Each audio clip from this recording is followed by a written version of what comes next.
தகராறு காரணமாக கணவன் மனைவி இருவரும் அடுத்தடுத்து உயிரை மாய்த்து கொண்ட சம்பவம் பெரும் அதிர்ச்சியை ஏற்படுத்தியுள்ளது. நெல்லை மாவட்டம் ராதாபுரம் அருகே உள்ள இலங்கை அகதிகள் முகாமை சேர்ந்தவர் கீதா.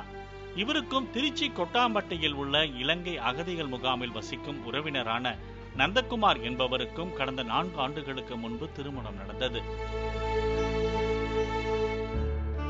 திருமணத்துக்கு பிறகு நந்தகுமார் சரிவர வேலைக்கு செல்லாததால் கணவன் மனைவி இடையே அடிக்கடி தகராறு ஏற்பட்டது.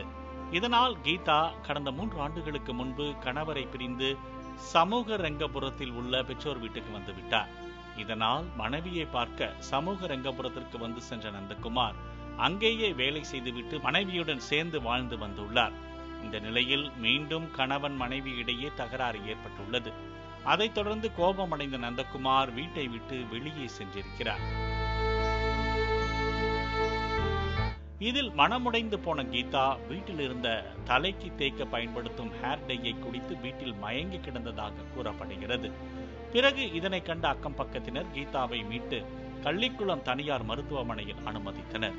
அங்கு கீதாவிற்கு தீவிர சிகிச்சை அளிக்கப்பட்ட நிலையில் சிகிச்சை பலனின்றி அவர் உயிரிழந்தார். இதனால் அதிர்ச்சி அடைந்த நந்தகுமார் மனைவியின் உறவினர்கள் தன்னை ஏதாவது செய்து விடுவார்கள் என்றும் போலீசாரும் விசாரணைக்கு அழைத்துச் சென்று விடுவார்கள் என்ற பயத்தில் வீட்டுக்குள் சென்று மனைவியின் சேலையால் தூக்கிட்டு உயிரை மாய்த்துக் கொண்டார். பின்னர் இச்சம்பவம் குறித்து ராதாபுரம் போலீசார் வழக்கு பதிவு செய்து உடலை கைப்பற்றி திருநெல்வேலி அரசு மருத்துவமனைக்கு உடற்கூறாய்வுக்கு அனுப்பி வைத்து விசாரணை செய்து வருகின்றனர். குடும்ப தகராறு காரணமாக கணவன் மனைவி அடுத்தடுத்து உயிரிழந்த சம்பவம் அப்பகுதியில் பெரும் சோகத்தை ஏற்படுத்தியுள்ளது. பிளே ஸ்டோர் மற்றும் ஆப் ஸ்டோரில் இருந்து பாலிமர் செயலியை QR கோடு மூலம் பதிவிறக்கம் செய்யுங்கள். செய்திகளை உடனுக்குடன் பெறுங்கள்.